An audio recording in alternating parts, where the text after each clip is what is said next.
And he thought about that for a minute, and he told me, he said, that's a very good question. I said, well, that's where I can help them, because I can show them that they can win. And it's not the color of their skin, it's the content of their character. I can show them that they can win through my example. Just as they're in a predominantly white school system, I'm in a predominantly white township, and I ran for election, and I was successful. Over 10,000 people elected me. I said, that is my example to these youngsters, and I'm more than willing to help them understand that. Well, I first became a member in freshman year, and then junior year I became co-president with Michael Williams, and then this year I am also co-president alongside Michaela Ford. And we just kind of organize events around school. We offer safe space for African Americans, and offer safe space for people to come and ask questions that they might not usually feel comfortable asking outside. I personally feel that in a school such as Hazlitt, which is predominantly white, it's good to have a place where African Americans can feel like they belong and where they don't feel excluded or kind of, I guess, just like where they feel welcome to come and learn about their heritage, learn about their past, learn about what's happening now with their culture, with their race and social issues that comes along with that. So I feel like it's a really good place just to learn and to feel welcome, feel safe. I think Hazlitt is a very welcoming place, but it is a very Caucasian school. So we have like Muslim Student Association Club, we have Diversity Club, we have Gay Straight Alliance, we have BSU. So we do have a lot of clubs that try to like enforce and reinforce like this area, like this like air of welcoming, and everyone is welcome. Even though we are a school like 90% white, like whoever you are, you're still welcome here, and we all care about you the same. So I like that about Hazlitt. But the culture at Hazlitt High School, it's, I would say, very open, but also kind of like a bubble, in that they don't know much, but they're always willing to learn more. I think I would really like for students to feel welcome to come to clubs like BSU, because even though announcers say all are welcome, I mentioned to people like, wait, but it's Black Student Union. Are you sure I can come? I'm white. I'm like, yes, yeah, we all are welcome. If it was Black Student Union and only Black people, we'd be a very, very small club. So yes, all people are welcome, don't worry. So on the Healthy and Productive Michigan website, your organization refers to, quote, crack weed, unquote, and they quote a parent on the page. This parent says, we have this high potency crack weed everywhere now. I've been completely robbed of my son's teenage years because of this drug, unquote. Jeff Hank, I saw you shaking your head here a minute ago when Matthew was talking. How do you respond to accounts like that? And isn't that a reason for voters to consider voting against legalization? No, it sounds like crack. I've been at this a long time, Mark. I've never heard the phrase crack weed. It sounds like something that was made up by political consultants. You said it earlier. Anecdotally, look, Americans are traveling. They go to California. They go to Colorado. They go skiing. They go to Denver. They go to Washington. They go to Seattle. They go to Oregon. They go to these places. They go to Nevada, and they see, you know what? The sky isn't falling. In fact, marijuana is not addictive. Marijuana is not physically addictive. It may be psychologically addictive for some people, and we certainly don't want to downplay addiction. If people have addictive tendencies or they have abuse issues, they should seek help, and that's important. And one of our things that our proposal will do is free up resources so that can happen. And we also free up police resources. One of the things that maybe David could tell you is that the people who pay for medical marijuana licenses are leading to the hiring of dozens of new police officers specifically to police marijuana conduct. So they're paying for new police officers. This doesn't come out of additional or existing taxpayer revenue. But that existing taxpayer revenue doesn't have to go to that as much now, so it's freed up to go to things like substance abuse, which is a real public health issue we want to take seriously, but the science doesn't play that out. And anecdotally, I think people know, from experience and from traveling, that marijuana is just not as harmful as people make it out to be, and times have changed. We know more now. The medical applications aside, though, Jeff, smoking anything is not good for the lungs. Marijuana, like alcohol, kills millions of brain cells, which don't grow back, as I understand it. Child advocacy centers that report it are about 300,000 a year, and that's somewhere less than around 10% of the actual victimization that occurs every year. It takes 20 to 30 years for the average person to come forward. So we won't know everybody that was actually victimized by Larry Nassar till 20 or 30 years from now, likely. But the fact is that offenders who snatch and grab a kid, who abduct a child, they set off every alarm in the community, and everybody, law enforcement and the community, all goes out and looks for this child. Somebody who grooms a child into compliant victimization can repeat that offense over and over and over again. The most prolific offenders are those offenders, those male offenders who offend against adolescent male victims. They, instead of having 2 or 3 victims a year, or excuse me, in their entire career, they may have 200 or 300. And that's a very common thing. So they are the most prolific offenders, but by far the most insidious and I say dangerous offenders are those that we hand our kids over to and our young adults to, because we know and love and trust them. And it's very unfortunate, because then we cut off the ability for our children to come and talk to us about it, because they know the relationship. And as I said before, they, the parents, may even be the offenders. Speaking of grooming, can you describe the grooming process for both the victim and perhaps parents or teachers or people who are around? Allergy season has approached, and many use allergy testing as an important part of a more comfortable lifestyle. HOMTV's Amari Nichols has that story.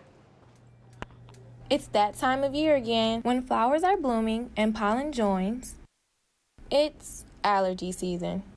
Classical symptoms during allergy season includes watery eyes, runny nose, nasal congestion, and sneezing. At the Okemos Allergy Center, Dr. Hennessy explains the seasonal allergies and how to get tested. Well, the 2 main seasons for pollen are the spring season, which begins typically when things start warming up, usually late March, early April. Begins with tree pollen, and then in May we start seeing grass pollen. If somebody has fairly severe allergy symptoms and they want to find out what they're allergic to, there are 2 ways to do it. You can do skin testing or blood testing for allergies. Allergy testing can identify the particular things that trigger allergic reactions. My allergies are really bad. I just recently got tested like for an allergy test, and I found out I was allergic to like a whole bunch of stuff I didn't even know. Like grass was one of them. My eyes would start swelling, my throat would start itching, and I sneeze a lot. Finding allergy relief can become hard during the spring season, but allergy tests are more accurate than ever before. In Meridian Township, Amari Nichols, HOMTV. Allergy season is not only this spring, but can be year-long, and experts say that allergy testing can help control severe allergy symptoms. Now that flowers and fruit have begun to bloom, bees can be seen flying to each blossom and spreading pollen. However, that sight may not be as common now that honeybees are on the endangered species list. HOMTV's Michaela Temple takes a look at the event that taught local residents how they could help the bee population in our area. On June 9th, the Harris Nature Center located in Meridian Township hosted an introduction. And while you do that, let's see how that looks. Perfect! Wow, 1 dollop. I'd give it a little bit more. 24. The Italians like a little extra, and yeah. I'm really Irish, but we like it too. There we go, 30. Oh, we have a saying around our house that everything from Italy is good. Everything that comes from Italy is good. And so we're also going to use some orange oil. This is not an orange extract, it's an oil, right? It's very strong. I make soap and I use oil in it. Okay, so I'm going to give that about 3 drops, and that's probably going to be enough. And it just gives it, just going to brighten that fruit up just a little bit. All right, and so we're going to put this on our induction cooktop here. And we're going to stir because we want to incorporate that fruit. Kind of melt them. What's that? Maybe you'd like a shot of vanilla in there, I don't know. Because right now all we have is cream and orange and apricot. Is there enough apricot in there? Yeah, yeah. I think vanilla would work, though. A little vanilla? Yeah, I do. All right. We'll get you some really good vanilla. We'll put that in there. It's not too late. So the big trick here that I'm about to show you is we pour the hot cream into the chocolate and then we wait. So here we go. Now here's our chocolate. So I make myself a little trough in here like so. Now this is the great spot right here. All right, here we go. So pours in there like that. There we go. And we just kind of let it sit there like that. And then we don't touch it. We don't disturb it because it needs to naturally come down in temperature. Okay. And the trick is that you're using the coldness of the chocolate to help cool the. Deja Green from Focal Point News. And talking to Sergeant McCready, did he ever express what made Nassar's story so believable? What he has mentioned to me and the other officer who was involved, Bart Crane, what we've been told, what we understand, what we've read, what happened to many others, is that they brought him in, he went over this medical procedure, PowerPoint, stack of medical journals this high, and went over all of it, and he duped us. We were deceived by it, and we should have done a lot more. We'd be better off today if we had. We didn't. What we can do is place ourselves in a better place in the community by working with Breanne, establishing the trust that we have, and making the appropriate changes within the community and within our department, and what we can do. Real quickly, forgive the language in this question, but if Sergeant McCready was here today, I think I'd ask him why he thinks massaging a woman's breasts for 10 to 15 minutes helps with back pain. And since he's not here, Chief, maybe you can address training. Is that going to include having more women involved with these investigations? Well, that is actually, Becky Payne is standing behind you. Becky Payne does an outstanding job for us in handling CSC complaints. She's trained, she's thorough, and she's brought a lot of people to justice. And some of those, I think you all know the names in these rooms. We're fortunate to have you.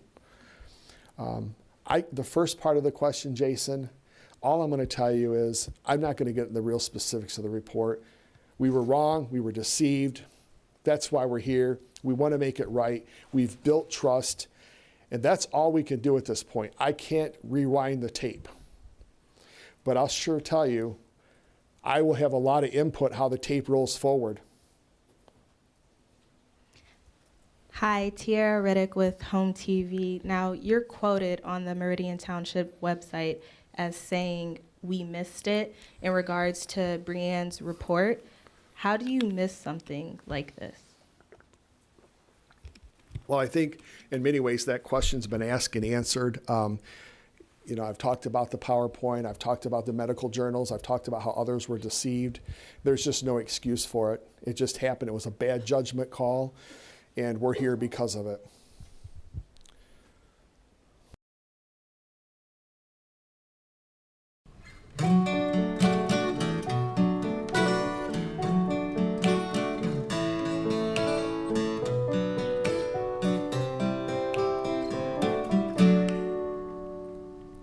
When the lights go down in the city and the sun shines on the bay, oh, I wanna be there in my city. Oh, oh, oh.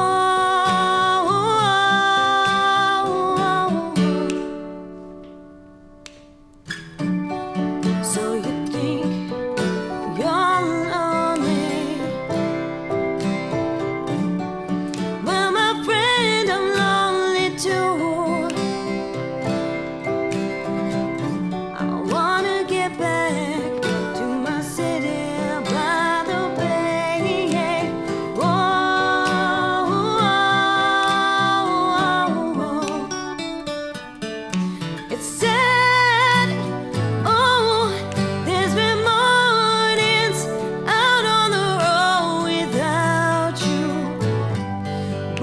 at your charms. Oh, oh, na na na na na na. Oh, oh, oh.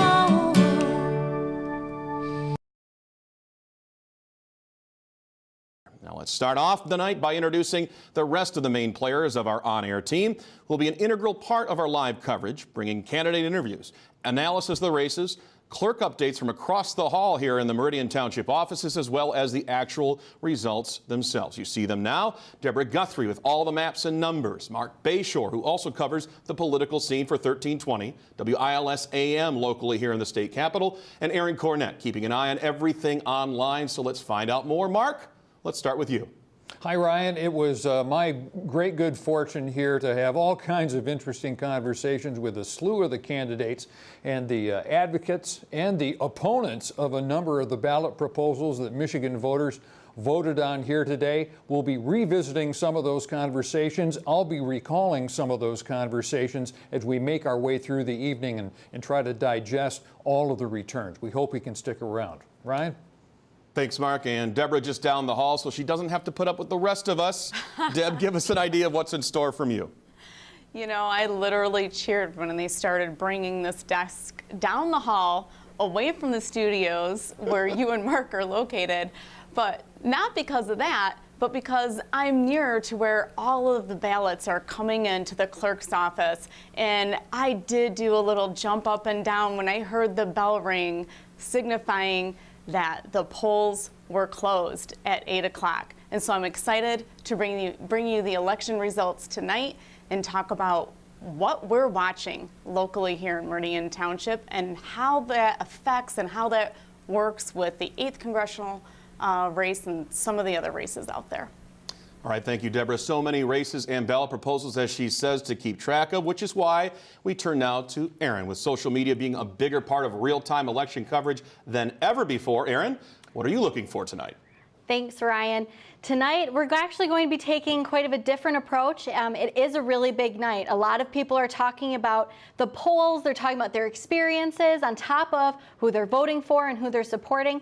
But tonight, I want to take actually a different look at how social media is being used and how it had been being used for the midterm election. So we're going to be looking at everything from social media, from celebrity endorsements on social media and recognition that they've been giving to Michigan voters and voters across the nation. I'm going to be looking at how certain Michigan proposals have been doing on social media because they have been getting a lot of talk and a lot of people have been posting about them. So we're going to see how these proposals have panned out as far as voters voting whether yes or no, in agreement with them or not in agreement. And then we're going to also be taking a look at voter turnout. It's a really big deal this year and it's been a big talk these past couple of weeks. So I'm excited to dive into those things. Aaron, thank you. Deb.